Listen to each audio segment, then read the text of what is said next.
تنظيف القلوب من الحقد ومن الحسد ومن البغضاء.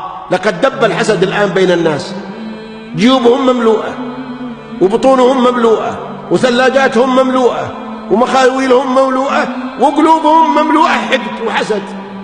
إيش هذا يا إخواني؟ الحسد داء يقتل الإنسان، قاتل الله الحسد ما أعدله، بدأ بصاحبه فقتله.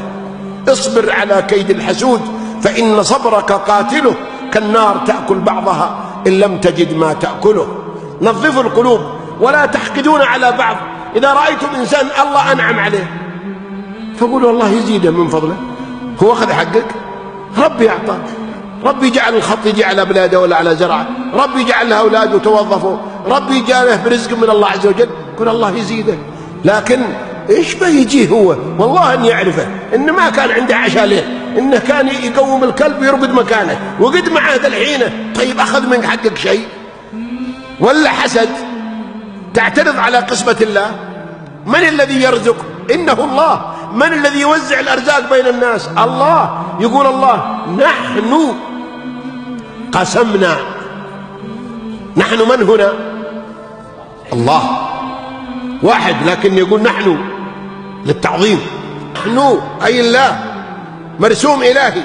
قسمنا، قسمنا فعل ماضي يعني منتهي المسألة. والله لو تطرد طرد الوحوش ما تلقى إلا اللي مكتوب لك.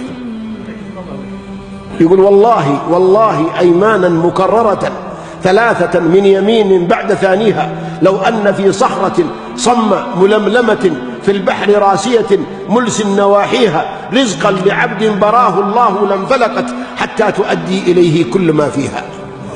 النفس تجزع أن تكون فقيرة، والفقر خير من غنى يطغيها، فغنى النفوس هو العفاف، فإن أبت فجميع ما في الأرض لا يكفيها. شوفهم الآن أغنياء ولكن تسأله يقول والله الأمور صعبة والعمولة والله نقصة والسيولة ما عندنا، وتشوفه كأنه فقير. اي نعم. بينما المؤمن غناه في قلبه، ذاك فقر بين عينه وذا غناه في قلبه. اقنع بما رزقك الله ولا تحسد مسلم على رزق أعطاه الله.